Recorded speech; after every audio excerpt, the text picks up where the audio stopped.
Hello, fellow dudes. Welcome to the Bunsen Burner Podcast, Episode 7. With me, as always, my co-hosts, Metal Lord Fred and Paul, Yep. the ultimate One Piece fan. My name is Dan, number one prick face. And we got a guest today. It's Roman, coming on for the Hails. second time. Hey, thanks for having me back, guys. Oh, no problem, dude. I'm surprised we didn't scare him off. Yo, so it's actually episode 8. Oh, is it 8? Yep. All right. I forgot. Wow. Episode 7 was Amen or Amon. Yeah, I guess Because I we've forgot because I had food poisoning last week. Yeah, we made it to 8 Damn episodes. Polish sausage. We want to thank all our donors. Yep. Yeah, Scotty's Both of fucked you. me up, dude. Polish sausage for breakfast. Oh man. Took me out for like a week. See, if it had been Ukrainian, it would have been better. That would have been okay. Yeah. You should have ate some, man. That would have healed your Polish sickness. Yeah, that might be true. All right. So what's up, young bloods? What it is? You know, just scaring motherfuckers. Yeah. So Roman, you guys had the Cromlech show already, right? Oh yeah. I mean, I guess at this point, that's yeah, that was last week. That was Last week. sick. Okay. Yeah, it was awesome. was- It was. I was the most, unable to attend. Yeah. Well, considering that nobody approached me saying, "Hey, Nobody- we did a podcast together," I kind of concluded that. But yeah, no, it was excellent. I have to say, the great crowd. It was packed. Honestly, the best Cromlech show ever. The most Cromlech show ever. The sound was absolutely terrible, but the energy was high.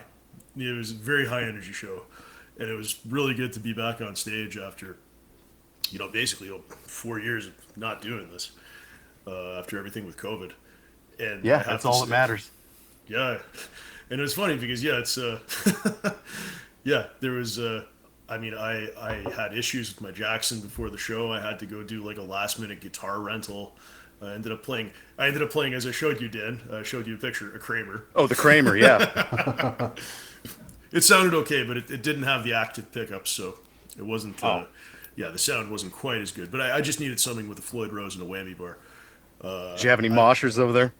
Oh yeah, big time, man, big time. I don't know, Dan. Do you usually? Heck, now I can't remember really, but like, yeah, you used whammy bars before and stuff like that. You use a guitar with a Floyd Rose? I have one guitar with a Floyd Rose, but I usually don't use the whammy bar. Like I've used it a few times for just studio stuff, but on Okay. stage, not really. Okay, you ever had to do a string setup on a Floyd Rose? Oh yeah, it's a fucking bitch. Oh man, it's such a pain. I had to. Yeah, do you that have for to the cut first the time. fucking the bottom of the strings off and like flip them upside down, and then Yeah, do the Allen wrench thing. Yeah, the Allen key and the screwdriver and everything else. Normally because of the trickery of that, I have a good friend of mine that's more or less my guitar tech, and he helps me intonate it every time we need to record or do something like that. It was the first time that I had to completely do it on my own because I got two guitars. I got the one I use in Into Oblivion, which doesn't have a Floyd Rose, and the one in Cromlech, which does. And oh yeah, it took it was over an hour trying to figure out how to change the tuning on that thing, but made it. So anyways, yeah, sound was terrible, moshing was great, energy was amazing. The smoke alarms went off during Ape God's set, and the fire department showed up. Oh, And yeah, and not just that, but like Ape God just kept playing even though the smoke alarm was going off. And That's even cool. though the fire department showed up.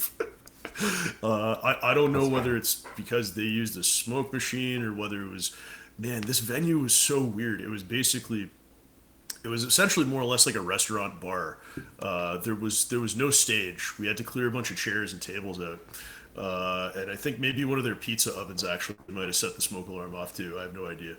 But okay. But yeah, regardless, aside from that, crazy stuff happening. How was Ape God besides that? Oh, Ape Besides the God's smoke alarm scene. Yeah, Ape God, those guys are they're hilarious. They're they're great. They're a really fun band to play with. They covered Absurd's Morning Soul at the end of the set. Oh, awesome. Yeah, Oh, yeah, it right was a on. good one. Yeah, so they did that. You know, their material is like they're a goofy band. They're there were a lot of Simpsons clips happening on stage. Yeah, yeah. It's like, But you know Lisa, what? I don't think you know what you're saying. Baboon! I mean, all of a sudden, like you start hearing Dr. Zeus, Dr. Zeus, do do do do. Is that for So, yeah, Planet of the Apes? Yeah, That's the orangutan guy. Yeah, that's the Simpsons Planet of the Apes parody. Yeah, Gotcha. but yeah, no, excellent set, excellent set. They're just they were fun. We were gonna have the opening band Pillars of Wisdom ended up having to cancel like half an hour before we got there, and they didn't show up. But ultimately the show went fine. Yeah, no, best. It was the highest energy Cromlech show ever. It was the best Cromlech show I've ever played personally. And anybody who didn't come out, well, we'll probably do another one. But Sucks to be you, nerd. Yeah, sorry, Fred. I feel seen. Yeah, no, we had a family engagement, so it wasn't happening. Now there you go. Yeah, Ape God. I've been interested in them lately. I got their CD for free. I don't even know where it came from. It might have come from Winter Solace. I showed Paul some of that stuff.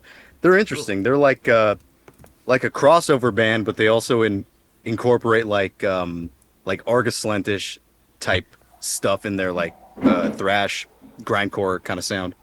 yeah, that's pretty accurate. It's definitely the basics of it are crossover thrash, but they throw in everything. There's references to various music soundtracks that happen. There's some, man, I forget what it was, but one of my friends pointed out there was like a Russian classical piece that they were referencing in one of their riffs. I think they play the Godfather theme at one point. Oh, okay. Like it as a riff. Yeah, like as a riff. Yeah, exactly. That's part of the music. Gotcha. So yeah, no, they're honestly the guys in the band would probably admit as much. It's just kind of like a fun project that they do, and I've always liked playing with them. Always liked seeing them. Yeah, I didn't know they were like an active live band because I've never seen any pictures of them or anything like that. Oh, you haven't yet, eh? No. Oh, okay. Maybe if we get some video and photos from the Cromlech show, we'll post some of that stuff up. They have a whole interesting stage setup too. They kind of. All right, so somebody did get video. Apparently, but I have Apparently, yet to okay. receive it. Right. Well, it's only been a week. Hopefully that rises and we get to see some of that. Yeah, for sure. As you can imagine, most of their stage getup is very ape themed. Is it? Well, I didn't know what Yes. to expect at all. I'm thinking, are they wearing just street clothes or how are they dressed? Well, Marty is. Well, anyways, the guys in the band are very theatrical. Okay, Put it that way. sounds pretty cool. They have a flair for that kind of thing. All right. Yeah, one thing I wanted to mention to you, Fred, I was doing a little bit of research. Remember we were talking about Wild Rags a few episodes back? Yep. Yeah, I didn't know that Wild Rags was based in Montebello, which is only like a few cities away from us, maybe like a 15-minute drive. Oh wow. Yeah.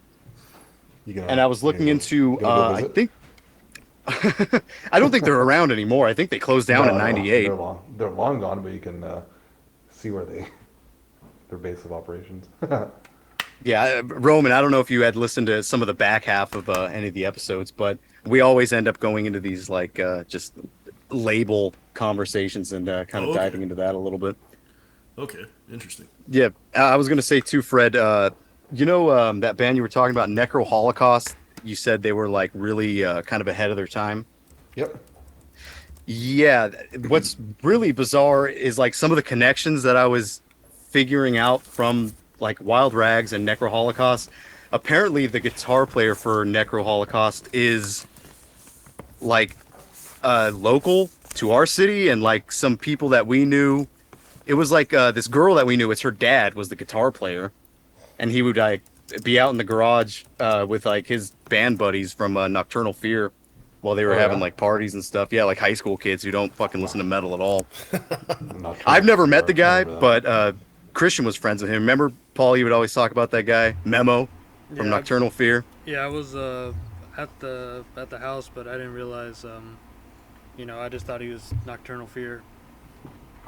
But the Yeah, guy I saw from Blood Cum was also on there. the guy from Necrophagia, Necroholocaust, was that Eddie Yeah, Santiago? yeah. Yeah. It's not the same guitar player from Necrophagia, but he was on the Necro Holocaust that compilation. Okay, so But it's not apparently, Eddie then. It's not Eddie then. no, no, no. It's a guy named Memo. But apparently, they used to play. I mean, you know how like it's kind of a controversial release where like it supposedly came out like was written in 88, 89, but some of this stuff sounds like too advanced for that time period to be recorded. It does if you don't know metal history. Yeah, yeah. But yeah, apparently that was actually Necrophagia who used to play those songs, and then they just turned it into a different band Yeah, when they recorded it. the songs on the Necroholocaust release, like some of them are on those Necrophagia uh, EPs and demos that were documented to have been released well before. So it's all they really did on the Necroholocaust recordings was change the vocals to something a bit more harsh, and there you go, black metal. And Yeah, because before it was like it's more thrash, like Dark Angel kind of sounding stuff. yeah, and it's funny because on there's a release on I think it was on Metal Archives. I'm sorry, not a release, review, complaining that there's no way this was recorded in 88, Yeah, I 89. saw that. He said, yeah, Even he said if this was recorded before 2000s, I'll rip my dick off. yeah, and he's like, even Profanatica didn't record anything this early. Well, I mean, they went by the name Toten, but yeah, they did. They had a demo back in '87. So, Damn, schooled by Metal Lord Fred. so there you go. Yeah, there was No, some it's other strange connections I came from a Wild Rags. Blood Cum. You know what Blood Cum is? yeah, I know the name, but I've never actually listened to them. But I know they're on Wild Rags. It's Or they it's were on Tom Wild Araya's Rags. brother on bass in Wait, Blood Tom Araya Cum. has a brother and he also plays bass? His name is John Araya, and he was in a band called Blood Cum. Whoa. And funnily enough, our bass player who was in Fossilized and Mist of Twilight, he played live with Blood Cum in 2015. Remember that show we went to, Paul? It was like a tribute to Jesse Pintado. Yeah, I remember. Yeah, so we have some strange, way down the line connection to Slayer, kind of. Metal Yeah. is a much smaller world than. It's true. It is so true. Yeah. And also that same guy from Fossilized, he had the guy who did the vocals on that was in a band called Annihilated. I think they only did one EP, but on that EP they had the bass player from fucking Decapitated, and they had Scott Fuller, the drummer, one of the drummers from Morbid Angel. So again, another kind of weird, like way down there, fucking kind of connection. It's Crazy. funny how these things like sync up sometimes. Yeah, yeah, kind of wacky. All right, with all that little fun stuff out of the way, Paul, do you want to get us started? Because I know you kind of had something to say about. You kind of wanted to get into Rivers a little bit, right? Yeah, let's get started with the best black metal band ever, Sacramentary Abolishment. Best. Yeah, the best. And then they went into Brutal like, death metal band on Rivers, right? Yeah, definitely. They got like the Malignancy, what's it called? Chugs and pinch harmonics and shit. Yeah, they got some weird structured riffs in there, dude. Yeah. It's like fucking kind of mind blowing how tech they were during Rivers. Yeah, and they had this all done in like '95 and shit. And then I guess there was like a little delay in releasing this recording. I guess like Catharsis Records had like some financial issues at the time, and yeah, they had to delay it a little bit. So this would have came out like '95, and this one they had like totally like it reminds me of like Enmity, like that fucking just brick wall noise, brutal death metal shit. Yeah, super muddy production sounding.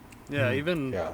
down to the vocals too, where he does like this fucking like gargling, fucking like alien sounding shit. Like it's Yeah, they don't really do that on Distracting Stone. That like, yeah, they do. They bring it back on like Strike, but yeah, they do a just little for bit. like a moment. But like this is like a very prominent part of this album, and you know I'm gonna bring this one up on an episode later down the line, because I think you're in the same boat as me, Fred, where we like this one a bit better than the Distracting Stone, right? River, yeah.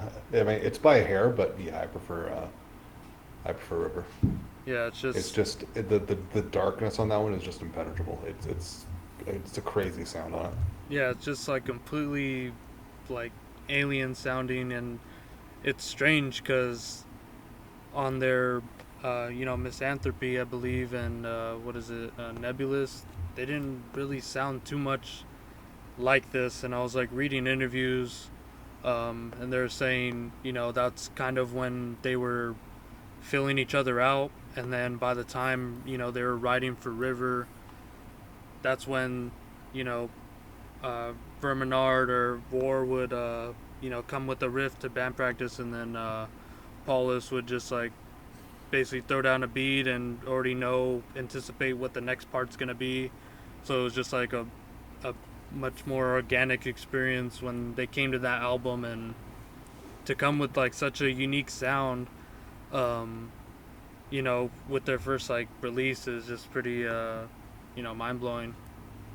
Yeah, So, and what there the- really isn't anything that quite sounds like it in Canadian metal. I think, especially at the time, and I think those two albums are just generally unique as a whole. They remind me a lot of Order from Chaos in that sense, in that they're kind of abstract, and you can hear elements of a lot of other bands in there, but they put them together in such a way that it really is unique to them. And I know they spawned some bands that pull off a similar sound, but they've at the time it was totally unique to them, and it fascinates me. Yeah, I was gonna mention with Order from Chaos, like even in the interviews back then, like 98, 97 and shit, when Distracting Stone came out, people were bringing up, the Order from Chaos likeness to their sound, and they're like, they are, a sick cult band. I got like a bunch of their CDs, and I don't hear any connection to it, and we definitely didn't take any influence from them, other than subconsciously maybe from listening to them. So like, I don't know if that's them just being arrogant, like how they present themselves, because I know even in the interviews too, they're kind of just fucking kind of Awesome pricks. yeah, just dicks and shit, which is you know Which is awesome. they should be, because they come out with like the good shit, and they act like it. Good attitude Apparently to have. steadfastly refused to reprint The Distracting Stone. Yep. Yeah, anything. And they're like, oh, if you see us at a show, like, don't come up to us. Like, we rather fucking have you write us a letter or email us. They reissued River once on what was it called, Fifth Division, Schooled again. but but like I don't know why they didn't reissue Distracting Stone at the same time. I don't know if they're not satisfied with it, or I don't know. It's weird. Well, they're saying, But I mean, like the last reissue of River was back in like 2005 or whatever, so it's been a been a while. while. Yeah, I was gonna say, when they were talking about Distracting Stone and kind of how it sounds like I wouldn't say completely different band, but definitely a new sound. Like they're evolving from River. They they're saying Constantly evolving, it seems like. Yeah, they're saying Yeah. with River, that's the production they wanted, and they just wanted it to sound fucking nasty and filthy shit. And then they said with like Distracting Stone, just like went straight, like full on hatred and misanthropy, with like that cold production sound that's reminiscent of like a lot of the raw like second wave and bands that come out after that, like especially with fucking Knitting Division 187 and Zyklon B and fucking Dawn and who else? You said Uranium 285 or something, right, Dan? Sure, yeah. Nuclear metal. Yeah, like that shit's all over the Distracting Stone, and yeah, yeah, this is totally a evolving band and shit, and Very sharp sound on Distracting Stone. yeah, they even change Yeah. up the vocal styles too. They're just going Oh, for the something whales. different, and The they're whales are saying nuts. yeah, they're saying a lot for what they're doing is just try to not make something boring, and they definitely achieve that because every time you listen, there's fucking something going on that you missed the last time, and Yeah. this is a contradictory to believe this is like a fucking headphone band to like hear Uh, everything. yeah, for sure. It. I think the weird thing is that Distracting Stone for me, and probably the reason is it's like just a hair below River, sounds a bit more disjointed. It's not as cohesive as River, and I think that's probably plays a role in the plot that River has. It has a fairly consistent story that it's telling, and if I'm not mistaken, Distracting Stone didn't continue that story. That was Yeah, continued in Strike, and Distracting Stone is kind of just like elements from the same world that didn't quite make it into the full plot. well, what they So were it's saying like with individual stories almost. what they were saying was in Distracting Stone they had a trilogy, so 3 songs in there. I'm not sure exactly which ones are supposed to be within the same universe of as River and Strike, but yeah, Yeah, you're yeah, right with the rest of them being their own standalone stories that have nothing to do with their concept albums. Yeah, it's distracting stone. It's what lies below my lair to survive the black snow, and another is found. So it's 5 to 7. Those are in the same universe, so to speak. Nice. Um, I'll be back in a minute, guys. yep. Dan, you wanna say your piece about this album? My piece, uh, you know, I'm gonna give it to Roman. I heard you wanted to Oh, chime in a couple times. Yeah, go for it. okay, sure. Thanks, man. Man, so actually, I would say, talking about Sacramentary Abolishment generally, and these two albums, what they did in Axis, like, yeah, essentially, River has the plot going on. You get the 3 songs over here in Distracting Stone, and then that picks up again in Strike, the first Axis one.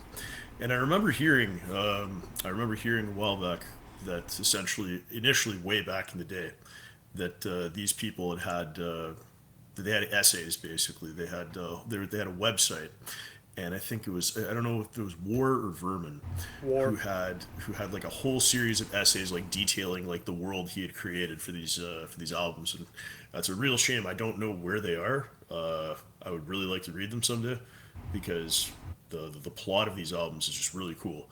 So that's just one thing right there.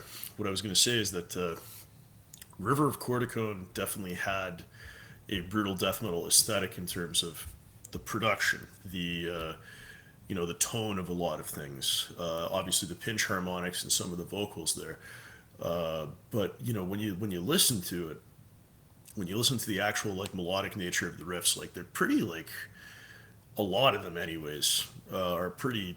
They're great riffs. They do a lot of interesting things, but they're pretty conventionally melodic, I'd say, a lot of the time. I think that there's not a lot of super, super, super chromatic stuff on River of Corticone. So that's one way I would definitely differentiate it from a lot of brutal death metal. Not that there's none of that, it's just you get a lot more of that more conventional sense of melody over there. By the time you get to Distracting Stone, yeah, most of the biggest difference I think is on Distracting Stone.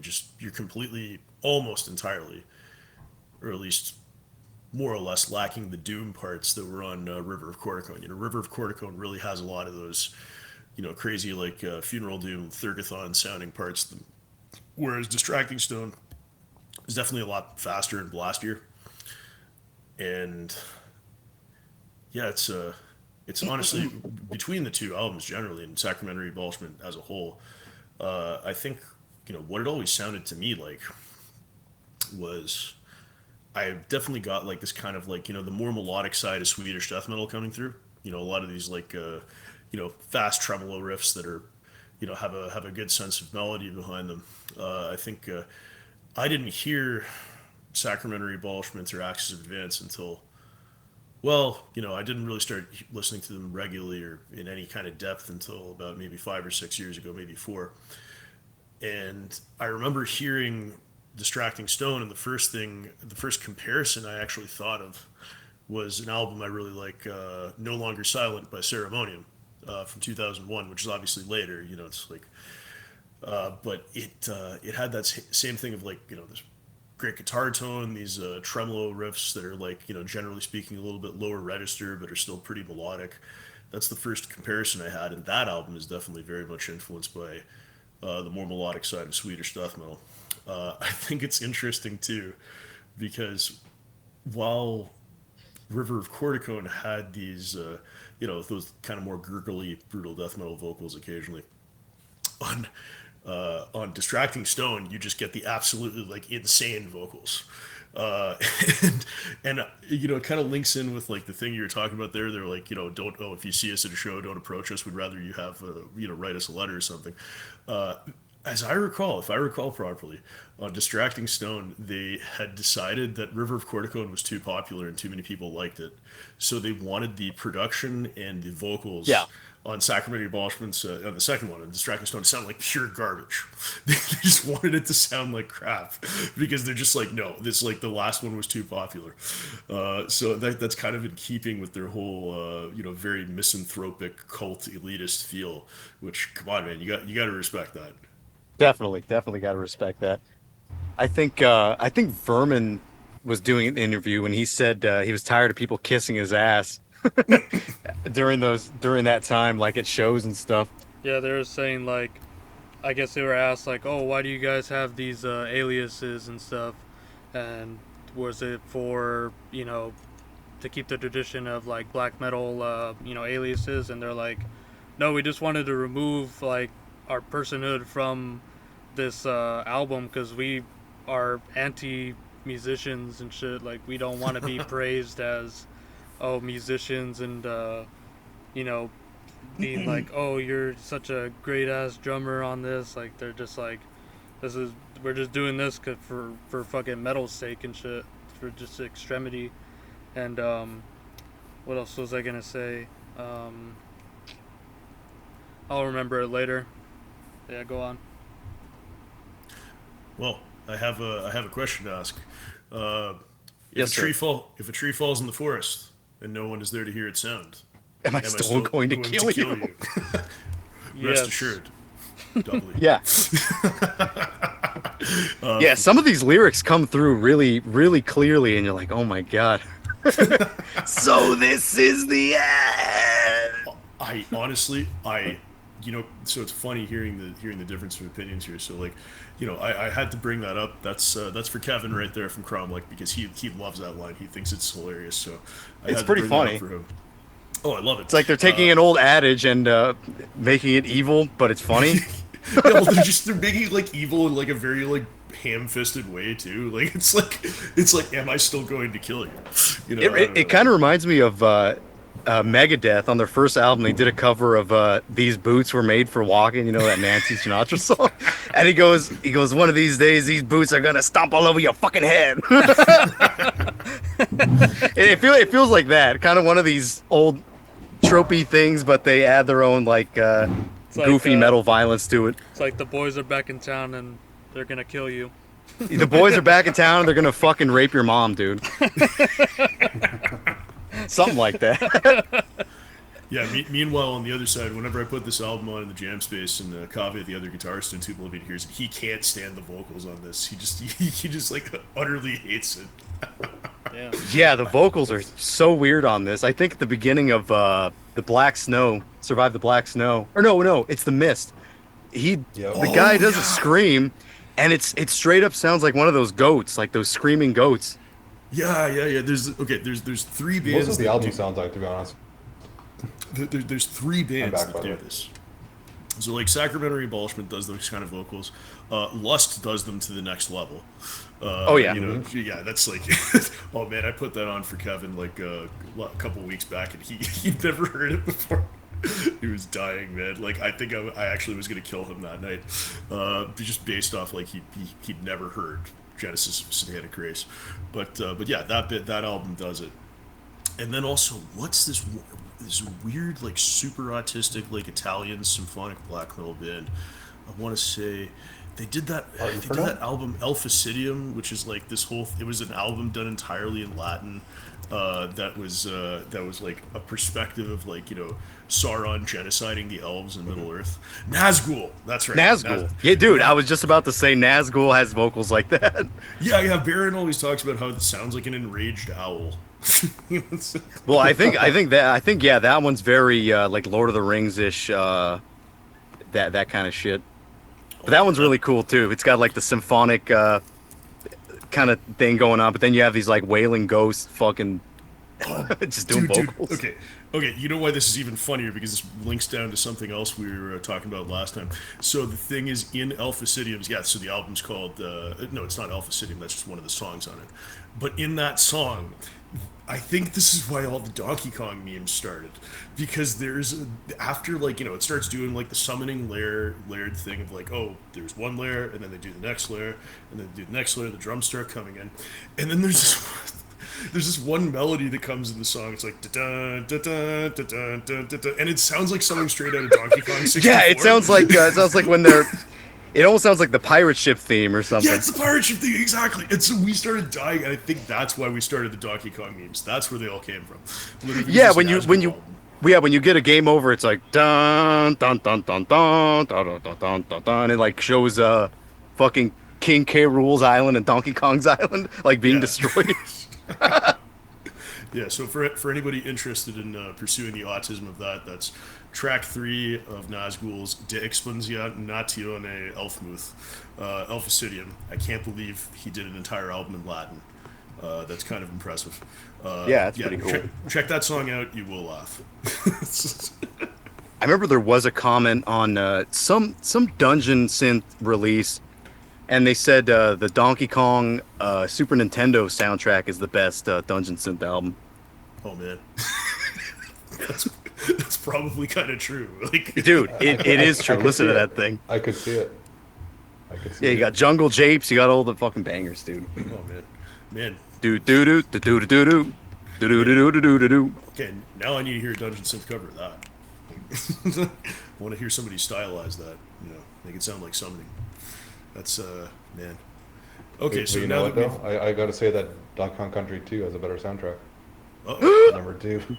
Maybe it does. I don't think I've ever heard that one. we're Oh, comparing my God. Donkey Kong soundtracks. To Dungeon Synth, starting from Sacramentary, from Nazgul to Donkey Kong else do you 2 think has was a gonna happen on better this? soundtrack. Guys, I completely derailed this. Anyways, we were talking No, about it's the all right, vocals on dude. Distracting Stone. Right, the vocals. When Donkey Kong is the distracting zone. Whoa. Whoa. Getting derailed is what we do. We could just call it a Donkey podcast Kong. derailed. Wait, a distracting crystal coconut, perhaps? Yeah, the fucking Legend of the Crystal Coconut, dude. Great film. But since you're back, Fred, you want to give your take on the distracting zone? Woody woo.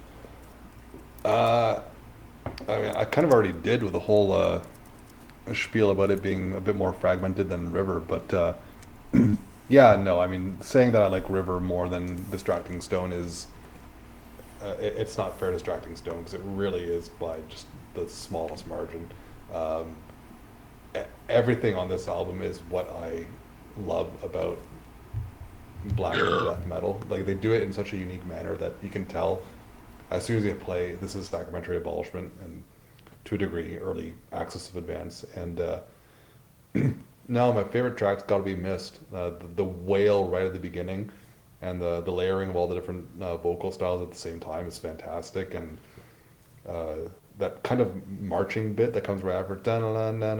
Boom, bada boom, bum, bum, bum, bum, bada bum, Yeah. bum, bada bum, bum, bada bum, bum, bada bum, bum, bada bum, bum. That's almost a Graveland riff.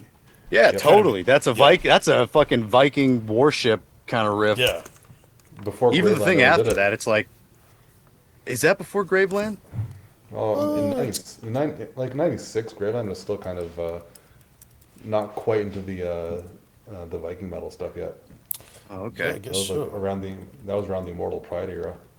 Well, yeah, I don't know. I think Thousand Swords had already come out, and they were kind of fooling around with that sound by then. Yeah, But I don't think it was fully developed yet though. Yeah, no, they no, got them like jangly riffs. yeah, Yeah, I think it was really a Voice of Blood that kind of get the as you call them jangly riffs really going. Hmm. But no, like what else can you say about Distracting Stone? Like it's the two Sacramentary Abolishments are just cornerstones of Canadian metal. For me, it's I've I've always said River is basically my favorite Canadian album. Period.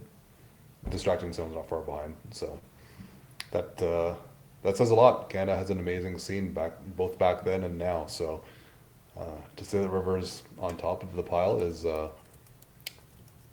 yeah, no, that's a statement for me.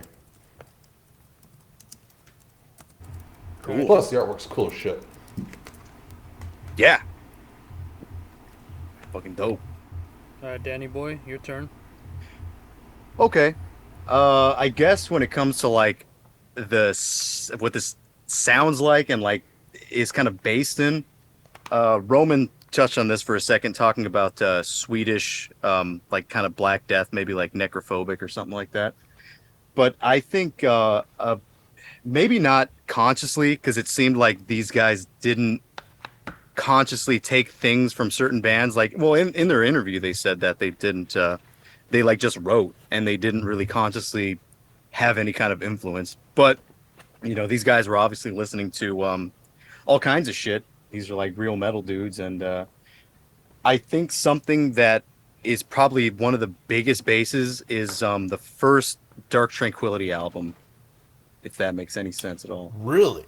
Okay, Yeah, wow. I definitely think so. Because this thing is so melodic, like Yeah, almost like as a bass. Like there are things that happen on this album that aren't exactly that same like Dark Tranquility kind of sound.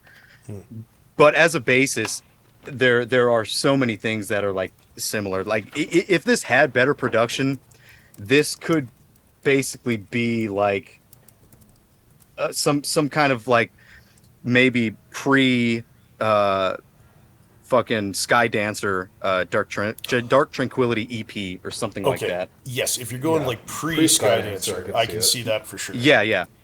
Yeah.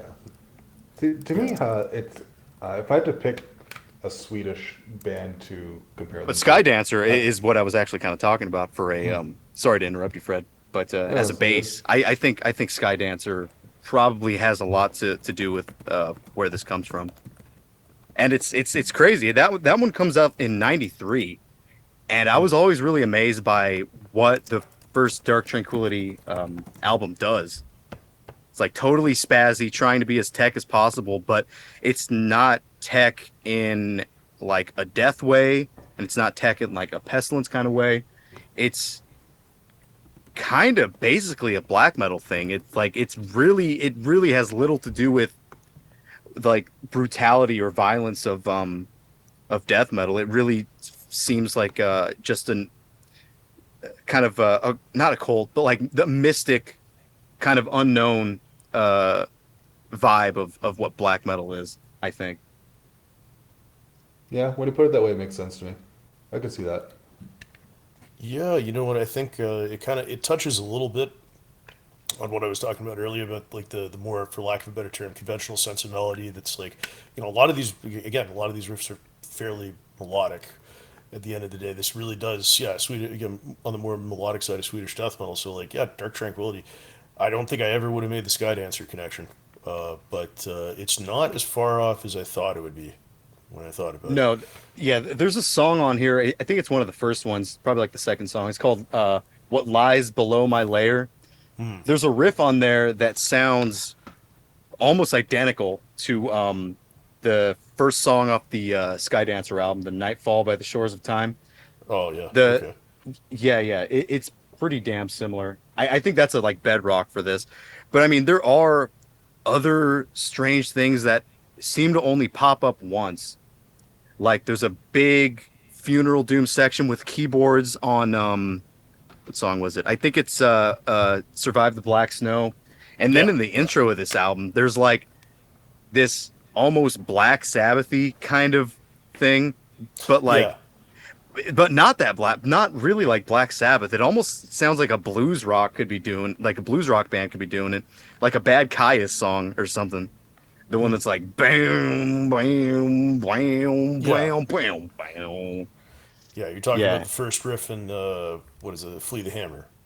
yeah. The Yeah. first song, Yeah. and they also like yeah. There's just some strange things that pop up. Like there's also towards the end of the album this like weird kind of hardcore sounding breakdown where it goes jun jun jun jun jun jun jun Yeah, they jun were jun doing jun like jun jun jun jun. yeah, that breakdown was fucking sick. Where they just like they started off like chugging, you know, on the lower part of the neck, and then they could bring it up higher and shit. Sick. Yeah, but it doesn't really like happen. Like a lot of these one-off things, they are just like they happen once on the album. They don't ever really come back. And in a sense, like in a way, because you know this basically is like Black Death kind of mixed totally. Because like I was saying, it really doesn't have the like brutal feel of death metal, but it kind what it does have like relating to death metal is kind of the maze of riffs and like Right. sequences that happen. Yeah. Because I mean, in the on the album booklet, it says that Cryptopsy. Well, Cryptopsy is in the thank you list, Oh. so I mean, maybe that has something to do with it too. Okay. Yeah. Well, I can see that. Well, None So Vile had its melodic riffs, as we can all remember too. Yeah, sure. A lot of that is actually melodic. Yeah. So, Yeah. so That's it's true. Voivod on there, right? And that makes a lot of sense too. It Yeah. says Voivod on there. Oh yeah. Oh, okay. Did they ever mention any influences in any of their interviews? Well, they basically S- just like kind of deterred every Yeah, they never point seem of to want to reference. talk about that. Okay. Interesting. Because I know that like at the very least bands from that area always talked about that one band Disciples of Power. Oh my Yeah, God. I think all those guys were really into that. Like the guy from Lust was good friends with the main guy from Disciples of Power.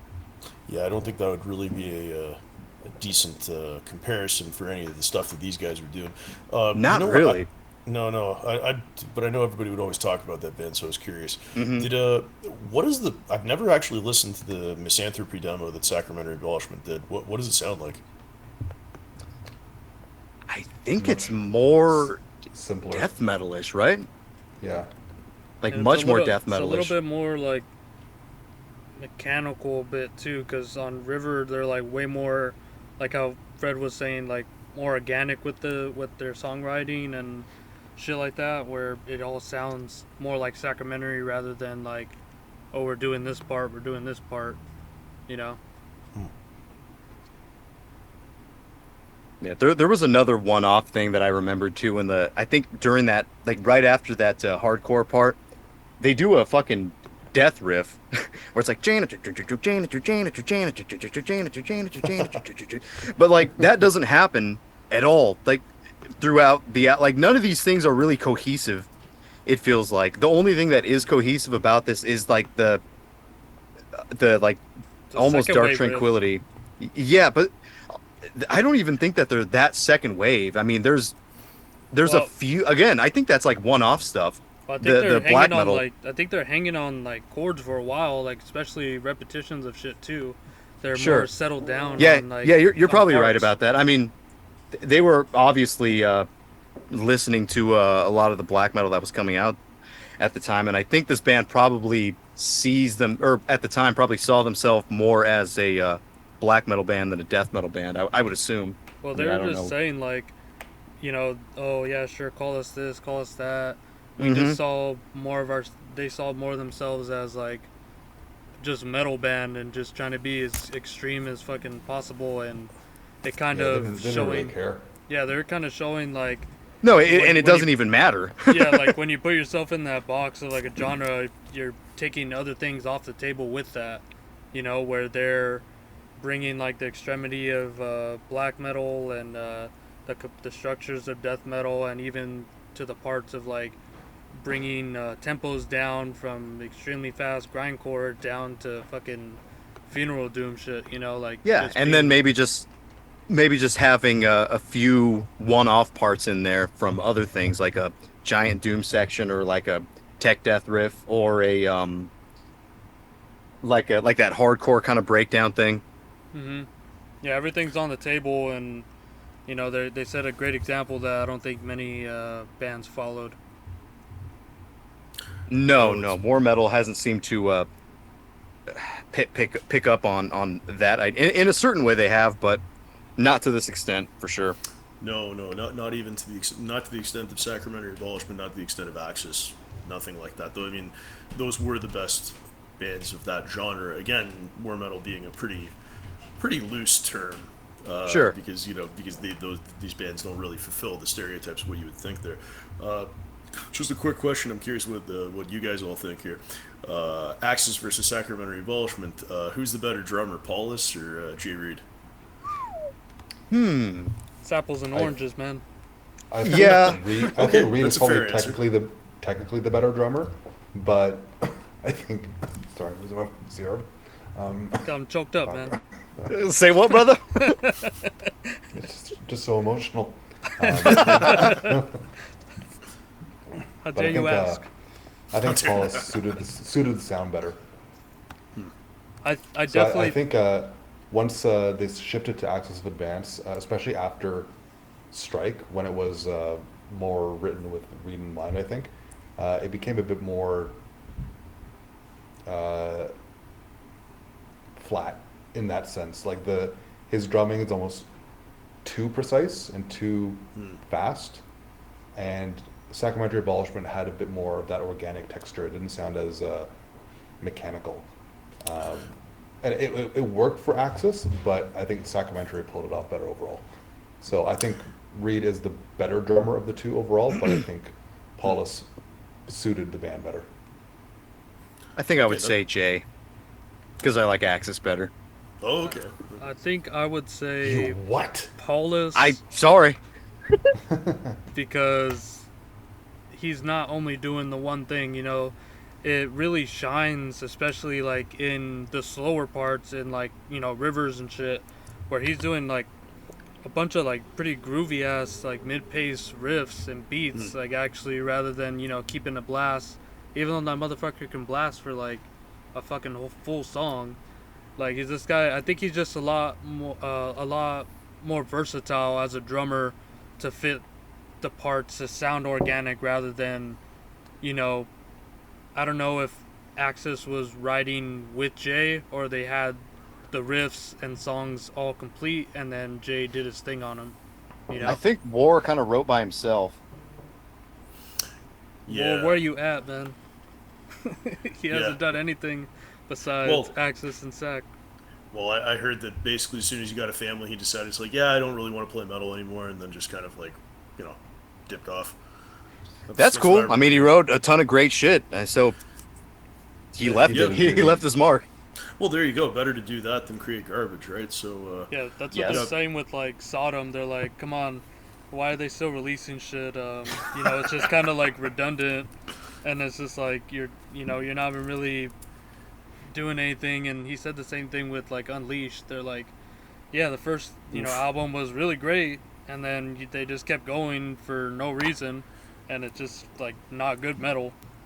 yeah, Unleashed. Unleashed at this point is like in the position of being like death metal AC/DC of like releasing the same album over and over again, or some That- yeah, variation on totally.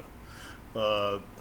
Bolt Thrower got into that same territory after a while, and Bolt Thrower was just like, well, we're not going to write any new stuff, and they didn't. Just play the but- old ones. yeah. And then the ultimate example of just deciding, we did enough, we're not going to write any new music is Blasphemy. Blasphemy. Besides Gods of War, though, right? Basically, they did one album, they did Guards of War, and then they're just like, after that, well, we're going to play shows and sell overpriced merch, and Same with Repulsion. They do the same thing. yeah. Or Revenge, huh? They found the Well, niche. Yeah. Well, Revenge. Were we talking about this last time? I don't remember. Yeah, I think we were. Yeah, we were. Okay, yeah. Revenge actually has tried to tweak their sound a little bit over time. Yeah. If you listen to the most recent one, it is different in some weird ways that you wouldn't expect. I'm not necessarily sure it's an improvement, but it is definitely different. Yeah. So getting back to the whole Paul Cressman versus Jay Reed thing, I would say probably as a band I like Axis better, but again you're comparing such two bands that are so close in quality. But I would say I like Axis better. Jay Reed is a great drummer, but actually having compared Paul Cressman and Jay Reed side by side, Paul Cressman is actually faster and more technical.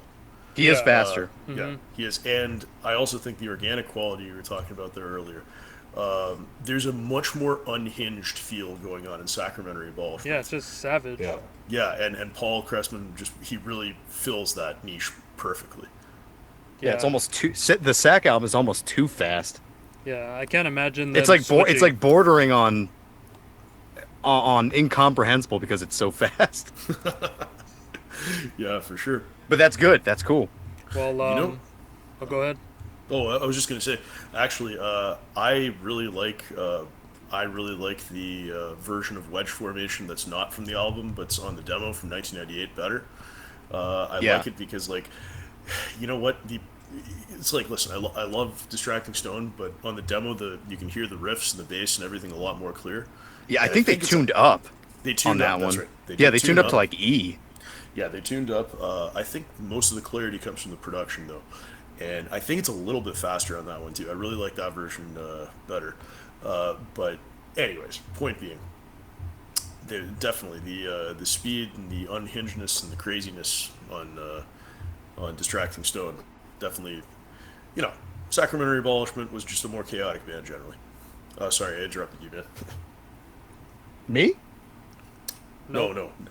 I was Oh, gonna say, Paul. I was gonna say, with like their production for Sacramentary Abolishment, they were talking about like, oh, if this was cleaner production, it just wouldn't work for this music. Like I how think you it guys- would. Like you guys are saying, it's like Dark Tranquility before Sky Dancer or something, but I don't know. I think it's perfect the way it is. Like just how. Oh, sure. Like just that raw production, and because I feel That like makes it more metal. yeah, they're more black Sure. metal here and more. I think they're more death metal on Axis. Yeah. Just feel and production wise. I don't know. That's like really, you have to really dissect to figure that one out. Well, I But actually that's think- what you were saying about the production. I think it could have been, it could have had good production. I think this would have worked with the same kind of production Dark Tranquility had in like '97. I know it's a weird thing to say, but I think it would have worked. I really agree think it would have been fine. I agree too. I would just say that, like, I do think that Because the production's really not even that bad on this. it's not, but it does also, the kind of more murky, foggy nature of it adds to Adds it to the does cult. yeah, yeah, exactly. It adds to the that aspect of it. unapproachability of it. Yeah, sure. Absolutely. But Yeah. at the same time, I think, even, demo recording or not in 1998, it proves that, like, when you can hear the riffs more clearly, it still holds up. So Yeah. I think it would do better with, not even it would do better, it would be fine if the production was better. Yeah, guess I guess think that's so what I'm too. Yeah. That was one of the first things I thought when I went back to re-listen to this for the episode. I'm like, this is really kind of accessible, in a weird way, if that makes Well, sense. it- It kind of it is actually is. accessible. And It I is. think it's might do with like the familiarity we have with it already. Like we're already expecting that sort of sound, and when No, we I listen to think it that's again- that's kind of the whole point too. Is like we're so familiar with what the riffs are doing. We understand that they doesn't are matter like, what the production's like. yeah, they are very, Yeah. very melodic and pretty accessible. I think the whole, like, comparing it to a lot of stuff that's made it, like, even something like None So Vile, like, this could have the same kind of production as None So Vile, and it would have been one of those albums instead of where it is Yeah. now. Yeah, there's definitely. I think it would have maybe I don't want to say benefited, but it could have had it could have had good production and it would have worked. yeah, I they were agree. saying with I guess like in an interview they were like, yeah, this band would have made it if you guys had like a better name. They said like this is kind of just like a weird name for a black metal band, and then they said like the cover was like not really grabbing in like a way, and then just also the production, and it's just like one of those just super cult albums, and they say themselves like, yeah, if you get it, you get it. It's not for everyone, and I respect that. I respect their decision to make bad or to do. They pretty much did it on purpose. They say that in the interview too. They made it on bad on purpose. But that just shows that these guys had the metal spirit. yeah. And Well, it kind of thing, shows right? the Like, same a lot as of bands hide the lack of riffs behind bad production. These guys yeah, a lot of not great yeah, production, that's but the riffs were still there. yeah. But this has everything. This has everything you could want. It's got the cult production and it's also got actually great fucking songs. And Yeah, some 100%. fucking like some of the wackiness kind of seemed to creep in from like Cremation with like Jay Reed and then Form Axis, and this band just kind of seems to keep evolving as they go on, and End Axis, you know what I mean? It's always a different sound no matter what. Yeah. Well, let's listen to what they sound like on Distracting Zone. I chose the song "Another Is Found." How do you find that? I'll show you guys right now. So yeah, we'll listen. Paul, you cut out. Accidentally muted. We're listening to Sacramentary Abolishment. Another Is Found off the Distracting Zone, and we'll be right back.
I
We're back, and all I gotta say is, the child.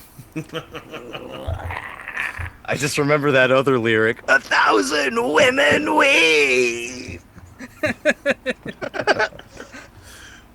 Metal as fuck. What do you guys think about it? That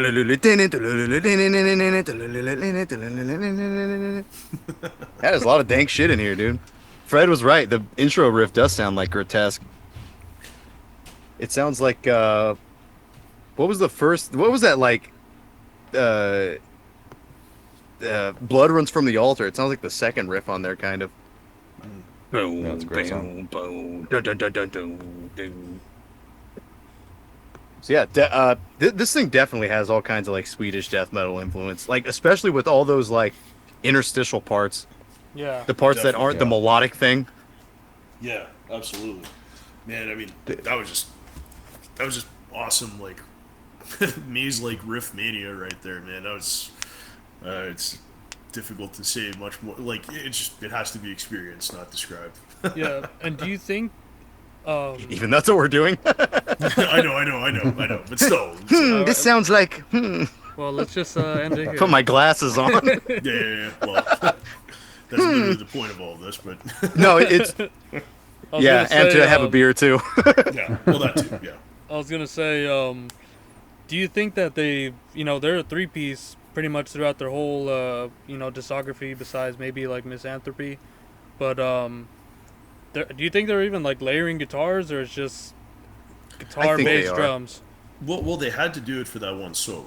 Yeah, They did. Yeah. As far as the other stuff is, like there's not like polyphony going on and shit, right? no, it's one. They may have doubled or something. Yeah, that's what I'm thinking. That's possible, but they definitely don't have two independent like rhythm guitar parts going on at any point that I can think of. And it's like not fucking boring. Yeah. Hey, Do, man, do there's they a lot you have can do with they one have guitar. rhythm guitar parts and Axis either? Because I feel like they might on certain parts, but not everything. It's kind of hard to tell. Just because all the production on all their albums is a little weird. Yeah. Well, this is one of the things that kind of lends them to be a little bit more black metal in both cases. Is that you don't really get like a lot of like parallel harmonies going on with the riffs. It's mostly chords. Yeah. It's mostly chords Yeah, or yeah. alternative. Makes sense. Alternatively, you have like the single note tremolo stuff, but you don't really have like there's like no counterpoints or like harmonies. Oh, no, okay, they had two guitars on strike for sure. You think Because so? I was thinking right now. I think it's the song "Curtailing Factors of Interference." Or let me get the title up here. What was it? Oh no, "Structural Interpretation via Superfluous Union." There are harmonies at the beginning of that song. Hmm. So yeah, Axis definitely had more than one guitar layer. On on Distracting Stone, it's doesn't really sound like it for the most part. Although Yeah, I don't think they do on Distracting Stone because I didn't notice any like second guitars at all. It sounds like mostly just one guitar doing riffs. Okay, That's it. Well, for the most part, we're probably right on that. But then now I'm going back and thinking about the Mist, and the Mist definitely has a layer going over the rhythm guitar layer. at Oh, the where it's beginning. like Oh yeah, where it goes Bono, that the clean guitar. brong, Yeah, brong. exactly. The kind of jangly thing going on Well, it there. seems like Yeah, I think that might be a one-off thing too. yeah, they where might just they have do it that. for like even like in the solos. Obviously, there's the layer there for the clean guitar. They're gonna have a layer, but like I don't think there's two riffs going on differently at the same time. No, It no. just- I think well, that's the reason we're even having this conversation is because those, all of these things are kind of like standouts right here. So like if they are layering things, it's a one-off thing that happens every once in a while. The standard thing throughout the album seems to be like there's one. You're playing chords, you're playing a single note or something, and maybe the guitars are doubling it, but yeah, you're not really getting like two layers of chords or like counterpoints or even harmonies. Yeah, in a lot of for sure, cases. not the whole time. Yeah. You're not getting that mostly. You're mostly just getting one guitar. It seems like and Yeah. I'm wondering what the fuck Verminard is doing on this shit. Verminard. I don't know. I can't really even begin to like follow the bass and this shit because I'm so interested in what the riffs and the fucking drumming's doing. But he's obviously Honestly, me filling too. it out. He's obviously filling this shit out to Yeah. where it's yeah. at. He's just doing something to support it so much that like the bass basically is like invisible because it melds into the guitar. Yeah. Because I guarantee you, like if you had access to the masters of this and you released it without the bass, it would sound bad. Yeah. But it still adds to the riffs. Yeah, and Totes. that was gonna bring me what's it called? To my point, like with other bands that sound like Sacramentary and Axis, like I know a lot of people say there aren't many, but like I was thinking about it earlier in the week, and I was like, there's actually quite a few, and I know because Dan and I like are looking for Seek more them and out more. all the time. Yeah, we're like this is what we're looking for in metal. We're trying to find sure, bands yeah. like this. We're trying to find bands like Axis, and like even Paulus from Sacramentary went on to Ouroboros. I don't know if it was before or Yeah. after. Oh, it was But- after. It was after. And Yeah, that was like a year after. And Yeah, Ouroboros would be the good comparison actually.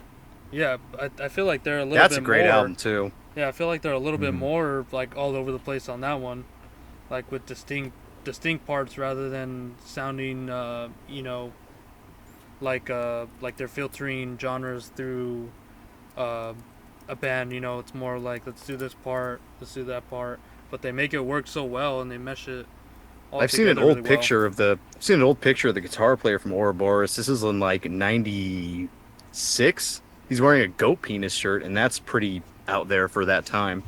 and it kind of makes sense that like goat penis would maybe inform Ouroboros what they're doing a little bit. It's like the war metal thing, but also the like big melodic parts coming through as well. Mm-hmm. And I was gonna say another band, Tyrant's Blood too. Oh, Tyrant's Blood for sure. Yeah. Yeah, Tyrant's Sound like this. Don't think They- I've ever heard of they- those guys. Oh no, dude. No. Canadian band. Oh, cool. Yeah, guy from Witch's Hammer in there. Oh, okay. Yeah, I'm trying to remember the album Crushing I think Onward somebody Into from Oblivion. Infernal Majesty was in there too. Well, here's another thing for you, Roman. The album is called Crushing Onward Into Oblivion. And it was after we had formed, so they obviously stole it from us. Yeah, and then we stole everything from you guys. Yeah, well, We stole the well, name, we stole the region. Yeah, there you go. It's all but really, I mean, like I said, you guys sound like the Distracting Stone. If I had to really compare you guys to something, it's good that you picked this album because like some of those like wild chord riffs just totally make me think of Distracting Stone. Plus your vocals, Yeah. man. Like just the weird stuff you do on vocals here. Not to the same extent, obviously, as these guys, but Oh yeah. It's hard to even explain what went on during the Precipice album. But yeah, it's funny you bring that up. Yeah, this wasn't even our choice. We had a guest lined up who had to cancel. It was his choice, but we figured we kind of want the momentum to keep going. We've been at it for this is like our second month doing it, and we haven't really missed an episode. And I figured why miss an episode? But we can just talk about it. Our friend can just pick another album, and then we'll get that going sometime in the future. Yeah. Yeah, for sure. Dungeon Serpent, as I recall, because they, I mean, I got the sense that they were kind of going for the melodic death metal thing, but like not in the way we were all thinking about it, like Gothenburg, but just like does his sound have any crossover with Sacramentary? Um, I'd say lightly, I'm- but then we kind of go more like the Cataclysm sort Okay. of route. I heard a lot of like intestine ballism from them because there's a lot of moments on the Dungeon Serpent album that like explode into these like really emotional solos, Yeah. Oh, okay. just like That's, intestine ballism does. And I was that's also totally intestine feeling balls. Yeah. a lot of just Edge of Sanity just off of like, Yeah, the I heard a first lot of Edge of listens. Sanity too. Oh, Yeah. okay. Okay. It's like it's really good They shit. It's cover like, Edge of Sanity, don't they? I think they do. I'm not sure what song. It's on. No, but it's funny, Roman. You bring On up the promo from last year. yeah. No, I was gonna say it's funny, Roman. You bring up the Precipice album a little bit. That band when we originally started it, and not like in its form that it kind of exists now, like on the Serpentine Dissension EP. The idea kind of came from Ouroboros, and Oh. I had listened to Ouroboros before I had listened to Sacramentary or Axis of Advance. I remember I was telling you about the Funeral Smoke, the band I was in like a while back, where we had opened for some bigger bands like Hexen Yeah, and yeah, you were Demon mentioning Sea and that, stuff. Yeah, I didn't really care for that EP for a long time, and then one of my friends was telling me, he's like, "Oh, it's really great," and I listened to it, and I'm like, you know what, I might want to kind of try to do a Black Death like war metal kind of thing again. And then from there, kind of listen to Ouroboros and thinking like maybe there's something more you can do with Black Death and kind of adding a melody and pretty much adding anything you want. And then that's Yeah. where I'm like, oh yeah, I forgot about Ouroboros because I had that LP and I never really thought too much about it. But coming back to it, that was a huge influence. And then discovering Axis and Sacramentary, that just pushed it over the edge. Like, oh, okay, there are bands that have the same idea of like doing war metal, like doing this totally extreme thing, but also incorporating basically anything you want, rather than just Right. like a early Beherit or early Blasphemy kind of thing. Oh, definitely. yeah, and like when you showed me this shit, like you always say, Dan, fucking blew my nips off, dude. And I was gonna say more along the lines of other bands, like you guys mentioned Grotesque. Like I hear a lot of not necessarily like sound wise, but just in their just structures and way they go about things, like Liars of Weight too. Oh, okay. You know what? That's not Yeah. that's not an invalid comparison because that Yeah. album is just like, well, that EP rather is just total chaos That one's madness. way more bonkers. Yeah, Oh yeah, for sure. I think I remember somebody comparing it to like it's like the death metal version of an '80s shred album. It's like, which is like That's I not- kind of it's see it not bad, like it's actually. like. They just did a whole ton of coke before it and played like as fast as they could and just as technical as they could and just went. Yeah, I was completely always over the top. amazed by the Liars and Wait album. It's like, how do you write that and then bring it to a band, and then how does the whole band play that? and then how can you play Diabolic right after the releasing Liars and Wait? Like how can that be your next band? I don't know, but I like They're Diabolic. good too. They're good too. I'm a big Diabolic fan, even though it's totally different from Liars and Wait. Yeah. And some other bands I was gonna say, I think you showed me this one, Dan, Dawn of Azale, the Australian band. Yeah, dude, I was thinking yeah. of them, but I totally Oh. forgot about what their name was. Yeah, They dude. sound a lot like fucking Axis. Like kind of. They at least have the same like atmosphere they want to go for. Yeah, when you Maybe showed the me sound that isn't shit, exactly the same, but Dawn of Azazel, yeah, they're pretty yeah, pretty what's that close. Album, is it? I think it's the demo. It's the demo. Is it? I thought it was Sedation. Oh no, not Sedation. It's My got bad. like a fucking wolf's angle on it. Mm, I think it's the fucking demo. yeah, you know what? It might be. Yeah, it's of bloodshed and eternal victory. It kind of looks yeah, like it yeah. would. It looks like it would be a absurd demo or something. But it's like, yeah, it's like this totally wacky, brutal death metal with like black metal tinges in it. It's close. It's very close, and they do a blasphemy cover on it. So there you go. Interesting. cool. I'm gonna have to check this out. Yeah, and then the last one is that Norwegian band Molested. What is that? Voidstrom or Oh, What's Stormvold or Stormvold. Blood Drum? Yeah, Yeah. Storm Void. Yeah, yeah. yeah, that Oh one man. is like yeah. When you brought that, I was like, this is fucking straight up Sacramentary shit. Yeah, you know what? Actually, that's a crazy comparison. I never really thought about it, but it makes sense on the following level, which is it's like it is very like it has great melodies and great melodic sense, but it's so like chaotic and unhinged too. Yeah, that's definitely a very good comparison for Sacramento. I'd never even thought of. Yeah, it's like There was another one me and Fred were discussing. We both have that CD. I forget the name of the. Oh, Wolf Slayer.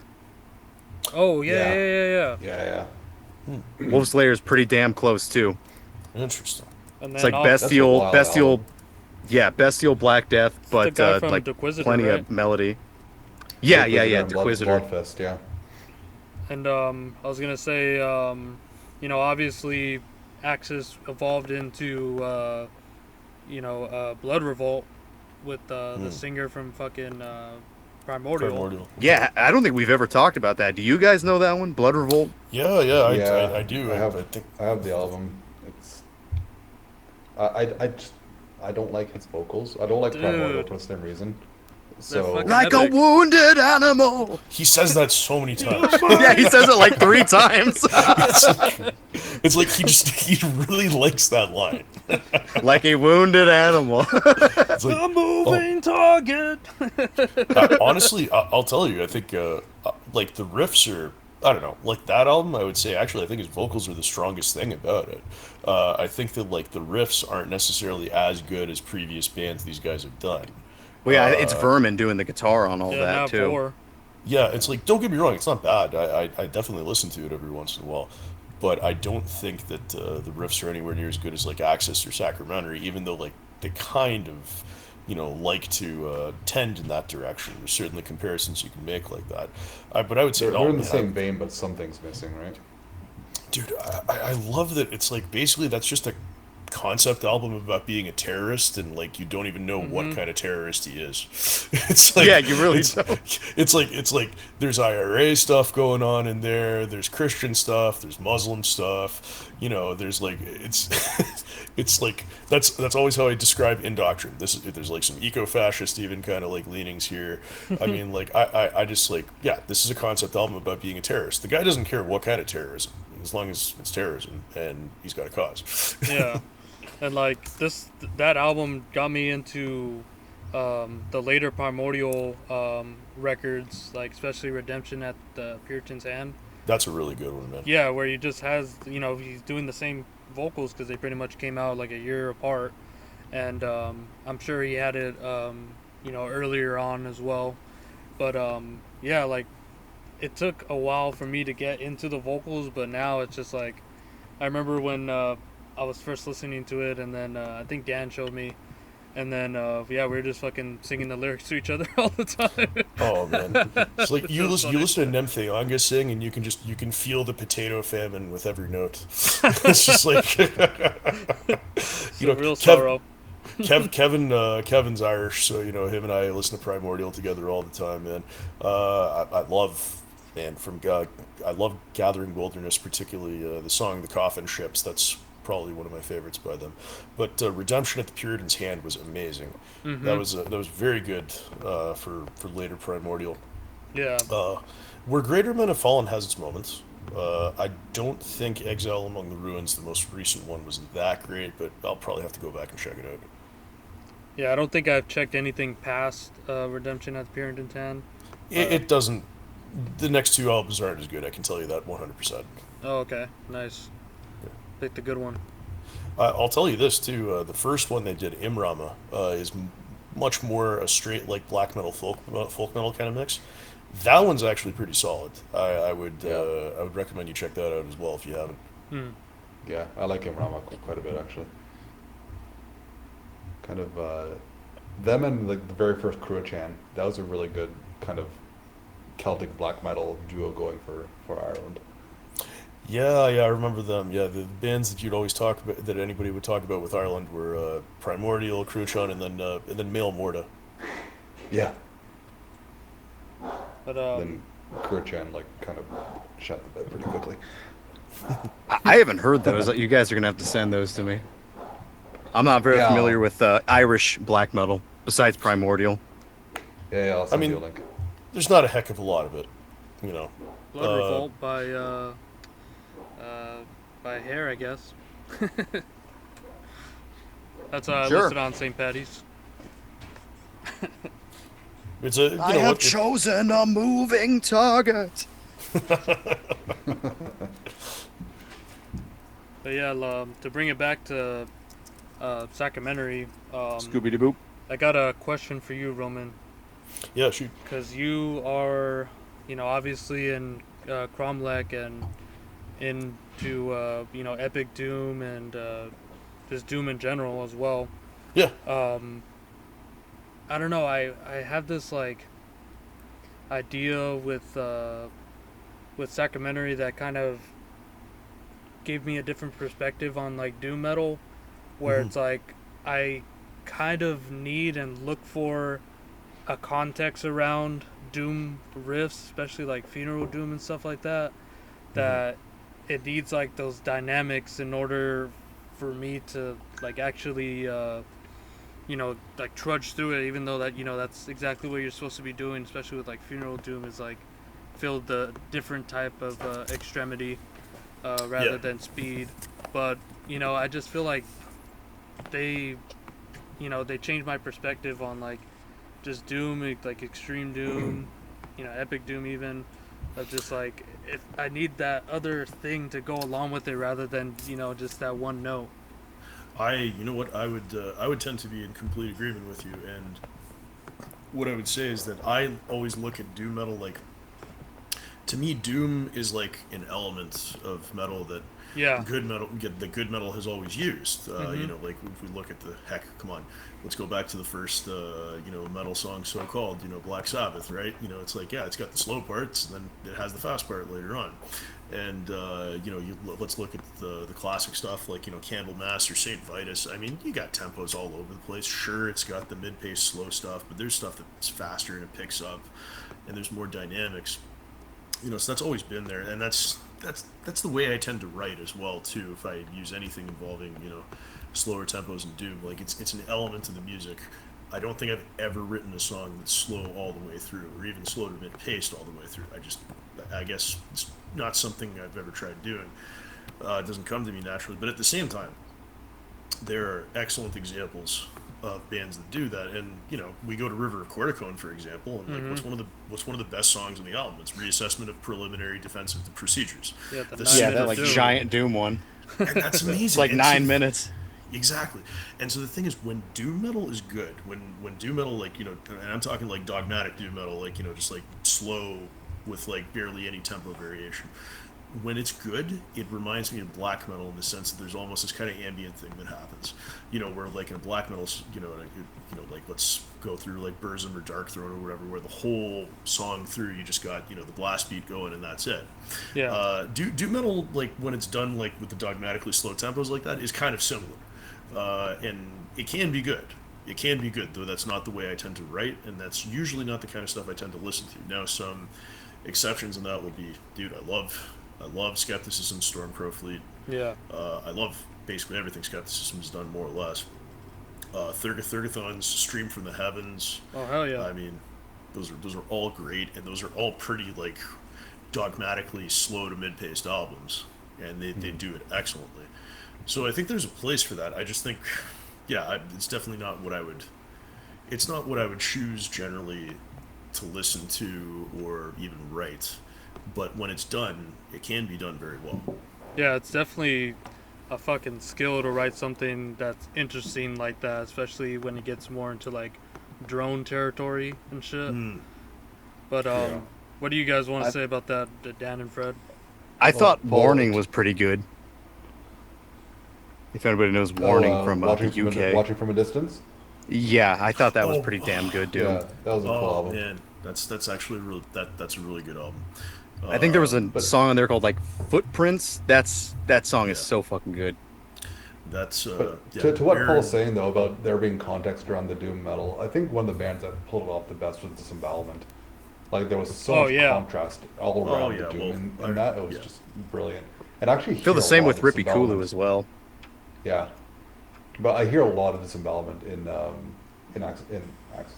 I guess Axis too, but that's a Sacramentary fair Abolishment. comparison actually. That's funny too, because like in the interview, someone Yeah, said somebody that, mentioned too. Disembowelment. And they're like, you know what? Oh, yeah? If we're gonna compare to anything, like I'd rather it be Disembowelment than like all the rest of the boring war metal bands.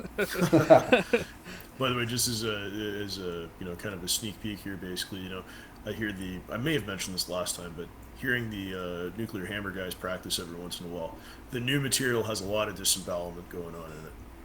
Damn. Like that's probably that's one of the coolest things they're doing right now is like a lot of that kind of same kind of style of, just weird, very the doom that's very dark and oppressive, but has these interesting melodic, atmospheric things going on.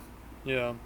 And then the Terminus guy is the death metal guy. He turned me on to Wormphlegm, dude. Like Torture Doom. Oh yeah, That Oh, I know. okay, I know, I think Fred. You're posting that shit, and every time you do it, I put a little fucking reaction because it's like that is so fucking good. Like that's where that shit is not boring to me. I can listen to that all the fucking time and just find great things about it at every listen.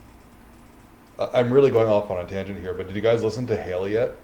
Because the guy from Hail was in Wormphlegm, and that album, Inheritance of Evilness.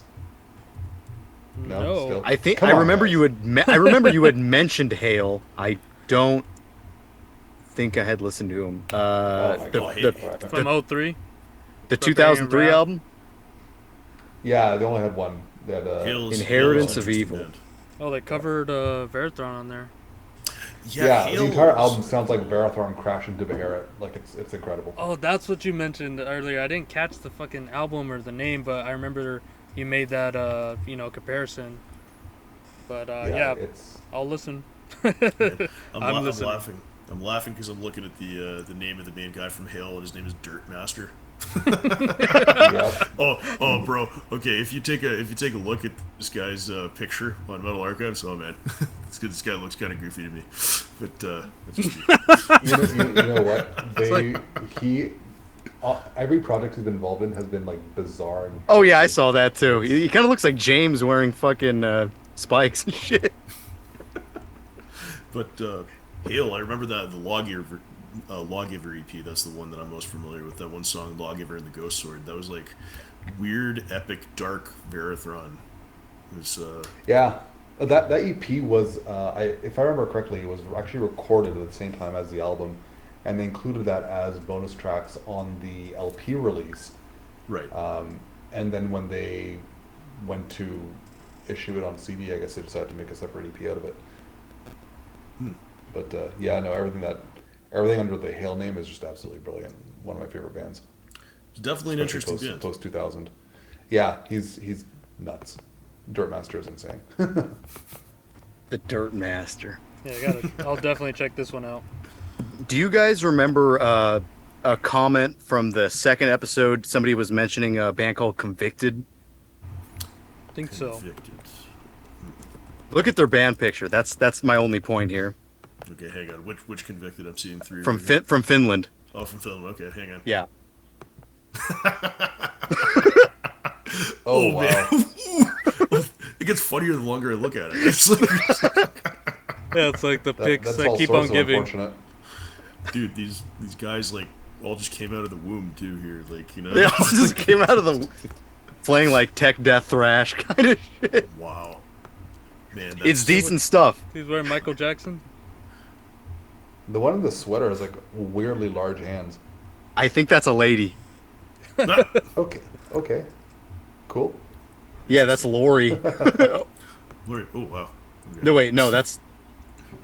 I could have sworn there was a lady in this, or are these all fucking dudes? It's just a bunch of androgynous fins. Androgynous fins. They're just I just young. really like that the first dude. He's fucking badass.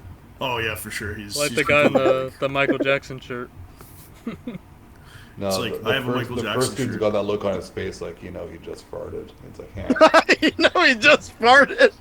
The guy in the Michael Jackson shirt is just kind of like, it's like, this is the only shirt my mom would let me get. So This is actually my mom's shirt. There we go. I remember James said something funny when we were looking at the Zizma band pictures. There was like a picture of one guy. He's like, this guy just looks like he just ate a worm, dude. The guy in high school who just eats worms. oh man, the Zizma, like they got really weird later on when they started doing like like kind of like rock and Girl on the poppy Beach. stuff. Yeah, they did. And I remember, what was it, like somebody in Cromlech had a Zizma album and was like just trying to give it away because they didn't want it anymore. And Wonder which one it was. I don't remember. I'm gonna have to figure this out. But basically, what we realized is that whatever Zizma song it was, it just sounded like the opening theme to like Boy Meets World. It's like, I wonder which one that could have been. Oh man, I'll find it out for you. Yeah, it's like totally like just like '90s like sitcom music basically.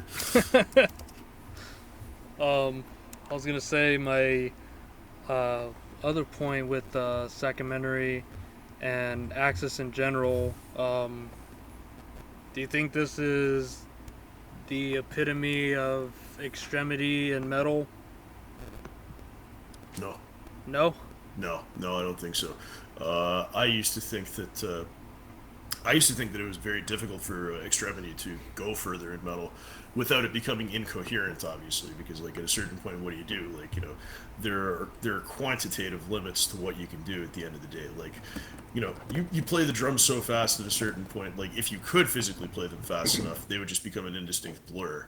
And you could argue about whether or not that would even make good music. Like, at a certain point, it would just completely degenerate into noise if it didn't, have some element of restraint or control over the thing. So the whole balance between the two is like integral to the nature of metal. But that being said, every once in a while, I am surprised by something that's like way more extreme than I thought that it could be. So, for example, like, I don't know if you guys have heard the last couple of Samoth albums. Yeah, I heard the last. I did hear the last two.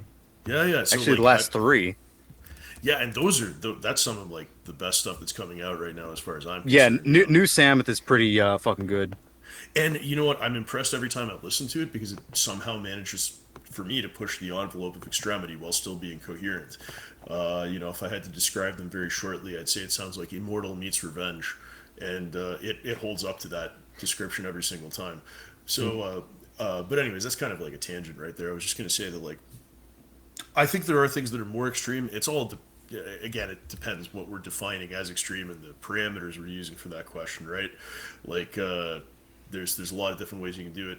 I think Sacramentary Abolishment is definitely on the edge of like still being completely musical, but it's definitely pushing the edge of how unhinged you can be while still writing coherent songs. That's for sure. I think by the time you get to something like Lust, you're getting way more unhinged, and You're getting unhinged with Lust, but you're not really getting a whole lot of cohesive riffs. That's exactly it. That's the biggest problem. Though even once in a while, they do still have some really interesting parts on those riffs, though. Like, Some of it is like, yeah. some of it is totally incomprehensible though. Yeah, absolutely. So I would say like that's an example where like you're pushing it and it's just not it's not as coherent anymore. Or it's definitely lacking coherency. That's a place where the ambition outweighs the actual musical quality. Yeah, But, yeah. But Sacramentary Abolishment is a very good example of like, yeah, you're unhinged, but the musical quality is still totally there. So, I don't think that answers your question directly, but indirectly it kind of does, I think. Yeah, and I think I asked the question wrong. Okay, fair. So, is this not the epitome of extremity, but the epitome of just metal in general, rather than bands sticking into, like, let's say, one genre, where Sacramentary and Axis bring them all together? I think it's pretty fucking metal Yeah. in like just like a very metal way. Like this is it's extreme. It's got kind of in a sense where this does everything that like a metal guy who's interested in all genres is going to get. This is one of the better things you're going to get. Same with Strike, and same with I know people don't really like The List that much by Axis, but I that's think great. that one is. Oh, I love that one too. I think something like that might be one of the epitomes of what extreme metal can be and what war metal can be, if that makes sense. Like it will appeal to real metal fucking metal guys. That I think that's about it, and it'll appeal like highly above a lot of other things. I think it does to me. Yeah, you know, I think I'm not sure I'll be able to call it like the paragon of metal. I don't. I think it's too niche for that. It does Very draw in niche. influences. It does draw in influences from everywhere. So Yeah, there's from everywhere. absolutely that aspect is true. But But I don't think you'll be able to get people who listen to all individual genres of metal listen to this and appreciate it for what it is, right? I think insofar as black death metal, as far as I'm concerned, this and River definitely rank at the very top for me. So I think it's a paragon of the genre it's in. Insofar as metal as a whole, I think it's too niche to be called that. don't you think something that would be the epitome of metal would be its own niche? Because not many bands are able to do it in such a great way as Axis and Sacramentary do. That's true, but I think that by being that niche, Like limiting. it just, yeah, it's limiting. It's not going to be able to, like, if it's going to represent metal, it's just kind of what I'm interpreting this as. Does this represent metal as a whole? To me, it might, but I don't think it would for a lot of people. I think Because that's okay though. That it Yeah. doesn't appeal to all like metal fans and whatnot. I think that the fact that it does only appeal to like a very niche audience, I think that kind of like ranks it a little bit higher as to being just a fucking great metal album because partly because it's not going to appeal to a lot of people Interesting like in a take. really fucking serious way. I'm not sure I agree with it, but I like the take. I like it. well, you But know, I guess it depends on how you interpret the question, anyways, right? I mean, Baba Booey. Yeah, because I actually asked the question wrong again. No, I'm just kidding. damn it, Paul. But should we get into our last thoughts about this? Is I this don't the know. end? I don't know. I think it is. All right, who's first? Let's go give it to our guest, Roman. yeah, okay. Well, just to kind of circle back to what you were just talking about right there, I think that at the very least, it's. I mentioned it. I mentioned it way back. I think it was on the original Hessian Firm interview we did, maybe on Terminus, and no, Terminus was just the Cromlech one. So it was the original Hessian interview Firm interview that we did, and Into Oblivion, a lot of people compare us to Sacramentary Abolishment and Acts of Advance, which I'm flattered by that comparison. It's a comparison we got very early, actually. Like, I think the first time somebody ever mentioned anything even about our first album, which is before Creation of Monolith, which most people don't listen to, which is fine because it basically sounds like a demo. We got that comparison really far back, and yeah, I only really started listening to them like 5-6 years ago. But the thing is, we were kind of, in a certain way, we were harping on the same ideas of just using elements of black metal, death metal, doom metal, etc., and just using them as tools to write the vision that you're trying to write, musically and artistically. And I think in that way, there's a very real way in which Axis of Advance and Sacramentary Abolishment and all of that were a vanguard for the future wave, the better bands in metal. there's certainly room for people that stick more, strictly to certain stylistic norms.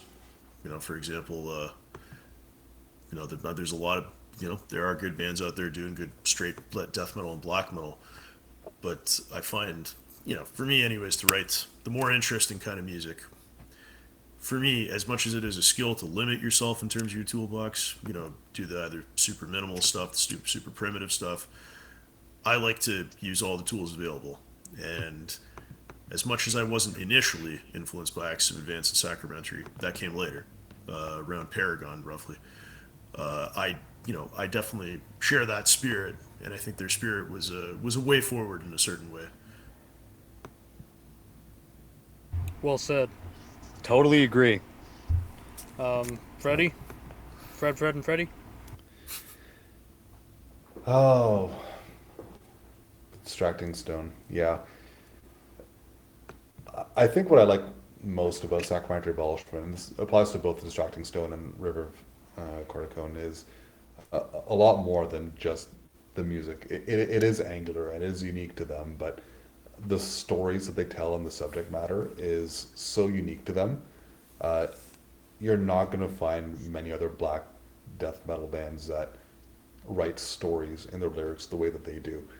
Um, they veer away from the general blasphemy, the general stuff that we read in lyrics for this sort of music all the time, uh, and honed in on this dystopian, post-apocalyptic world, and just wrote this bizarre, abstract story and world that their albums and recordings generally take place in.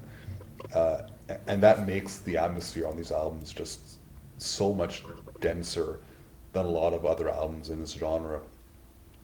I agree. So, Distracting Stone is just kind of like we were saying. There's a trilogy in there that takes place as the same plot as the other, or as River and Strike, and the rest are kind of a little standalone. So it's kind of like an anthology of stories, and that gives it a very different vibe from River, but it's just as good. And obviously, musically, to me, it's near perfect. It's one of my favorite albums. Again, just a hair below River, but I wouldn't put many albums between Distracting Stone and River, anyways. So Danny yeah, boy? Yeah. can't say enough good things about this. Yeah. I think one of the first things that Roman said about using tools, I think that is a big way to move forward for a lot of bands, and it feels like Sacramentary and Axis have done that, and Into Oblivion and ourselves Galicia. I think that nowadays that seems to be some of the best stuff that I like nowadays. I just thought of a band called Mark Graph. I don't know if you guys have heard them. They're Oh, really yeah. yeah, they really kind of toe the line of incorporating everything into their music, and I think that's the way forward. Even I think especially for people who have been into this stuff for a long time, who are into like 80s thrash and even earlier stuff, going all the way back to like the new wave British heavy metal stuff, to thrash, to death metal, to black metal. People who really are kind of fans of like the lineage and just everything in general. I think the way forward is to start combining these ideas, whether it's fast or slow or mid pace. I think yeah, I just think it's cool. Just yeah, having the tools at your disposal. We all have it. So why would any bands really be limiting themselves to just doing one thing? I mean, it's fine. Some bands do that, and I think maybe it's actually a good thing that there aren't a whole lot of bands doing it now. But for people who are interested, it's here. Bands that kind of bring everything to the table and put everything into an album. Yeah, I think think that's it. That's the future. Yep. And obviously we take a lot of influence from this shit, and it kind of brought a resurgence into uh like my love and appreciation for like just fucking metal in general. Um and revitalizing my perspectives of things I thought I knew. Yeah, there's great stuff to take from everywhere. Yeah, and it's just you know, why I brought up those questions. It like recontextualized Doom for me. It is my epitome of metal in general and what I look for. And I listed bands, here and there earlier that do remind me of these cornerstones of albums in this niche genre. And like it's just so great that we have Roman here, who obviously has a big comparison to bands like this, and as well as ourselves, and this shit Just kind of being a bringing real us, metal dude. yeah, bringing us together and shit. And I was gonna say, shout out, if you guys want a more in-depth analysis of this, go to the best and greatest podcast, Turbinus, and become a patron, because they have a bonus episode on this shit that really dissects this to a T and makes all the great comparisons. And yeah. Yeah, they do excellent work for sure. And then I think that is the end. A big autistic thumbs up. Brandon loves saying that. I remember I sent you the giant thumbs up. Like Yeah, a big yeah. autistic thumbs up. Big autistic thumbs up. Yay!